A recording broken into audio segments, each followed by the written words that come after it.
Selamat pagi rekan-rekan sekalian. Hari ini saya Ferry Artono akan memaparkan analisis kinerja ValQuest, sebuah evaluasi komprehensif yang mencakup perilaku pengguna, aspek keuangan, operasional, hingga sumber daya manusia. Tujuan utama kita hari ini adalah mengidentifikasi hambatan-hambatan utama yang saat ini menahan pertumbuhan bisnis kita dalam merumuskan langkah strategis untuk mengatasinya. Mari kita mulai dengan melihat apa yang terjadi di platform kita.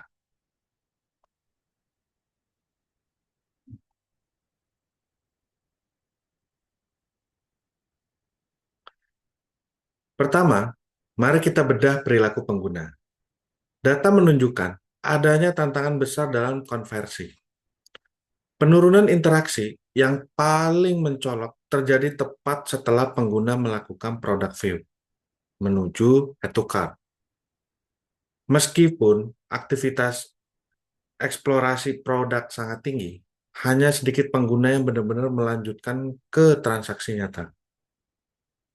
Mengapa ini bisa terjadi? Analisis awal kami menunjukkan beberapa penyebab potensial, seperti keraguan terhadap harga, kurangnya informasi produk yang meyakinkan, atau adanya friksi pada proses checkout itu sendiri. Kita menarik trafik yang besar, namun gagal mengonversinya sebagai penjualan.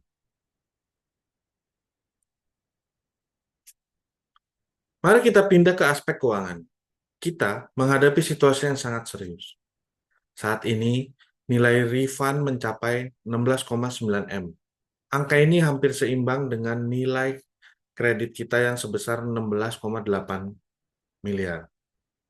Volume pengembalian dana yang masif ini bukan sekedar angka di atas kertas. Ini berdampak langsung pada arus kas cash flow kita. Hal ini menandakan adanya masalah fundamental dalam pemenuhan pemesanan atau ketidaksesuaian antara ekspektasi produk dengan realita yang diterima pelanggan. Kita kehilangan uang hampir sebanyak yang kita hasilkan. Masalah kita tidak hanya di sisi eksternal, tapi juga internal.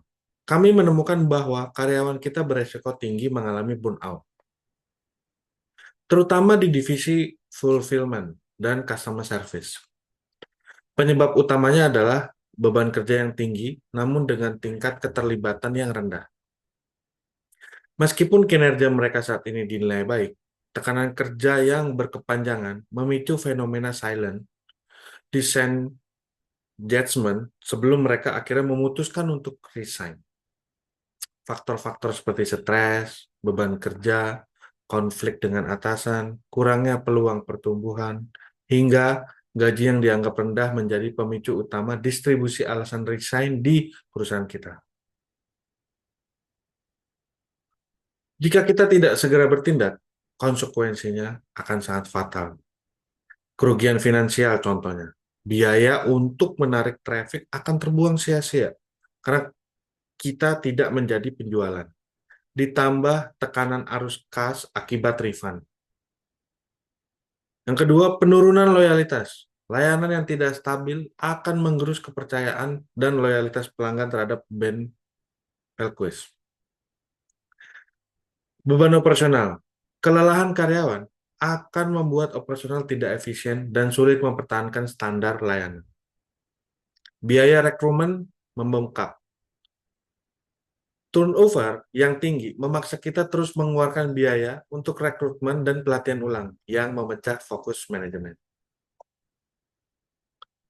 Berdasarkan data tersebut, kami mengusulkan beberapa rekomendasi utama. Satu, perkuat tahap keputusan. Perjelas informasi produk dengan detail bahan, foto asli, estimasi pengiriman yang transparan, dan jaminan pengembalian untuk membangun kepercayaan. Dua, sederhanakan checkout. Contohnya, kurangi langkah tidak perlu dan tambahkan indikator kepercayaan agar Windows Shopping berubah menjadi transaksi. Yang ketiga, kontrol refund. Implementasikan validasi alamat dan ukuran sebelum transaksi selesai. serta edukasi kebijakan retur di awal. 4. Prioritaskan internal. Kita jaga stabilitas tim fulfillment dan customer service melalui penyesuaian beban kerja, rotasi tugas, dan jalur promosi yang jelas. Kelima, optimasi pemasaran. Kita arahkan anggaran iklan ke kategori dengan konversi stabil dan kurangi exposure pada kategori yang hanya menghasilkan traffic tanpa transaksi. Sebagai penutup, pendekatan integrasi ini bertujuan untuk menyeimbangkan pertumbuhan traffic dengan kualitas penjualan yang berkelanjutan. Dengan kita semua memperbaiki fundamental operasional dan menjaga kesehatan sumber daya manusia kita, kita tidak hanya menyelamatkan finansial ValueQuest, tetapi juga membangun fondasi yang kuat untuk masa depan.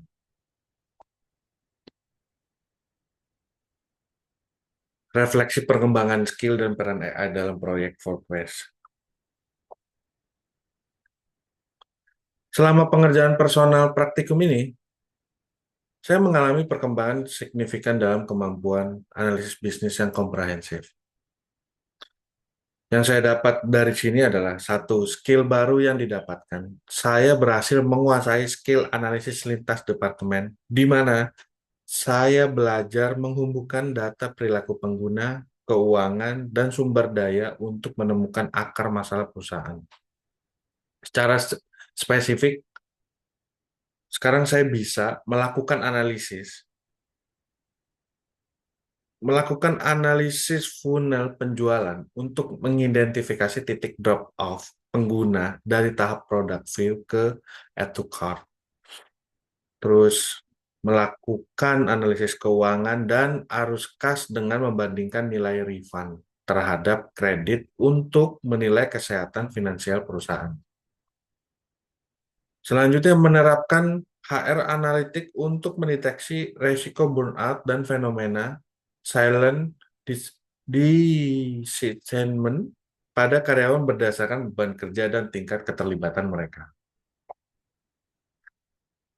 Kesulitan dalam pengerjaan yang saya alami adalah menyintesis data yang kontradiktif. Misalnya, tim Fullman dan customer service memiliki kinerja yang dinilai baik. Namun, di sisi lain, perusahaan menghadapi angka refund yang sangat tinggi. 16,9 M, dan itu resiko turnover yang sangat besar. Menemukan benang merah, kelelahan karyawan berdampak langsung pada kualitas pemenuhan pesanan, membutuhkan ketelitian analisis yang mendalam. Contoh ketidakakurat atau relevan ya, AI dalam proses pengerjaan. Saya menemukan AI memberikan saran yang kurang relevan pada konteks ValueQuest. Contohnya saya paparkan di sini. Satu, strategi pemasaran.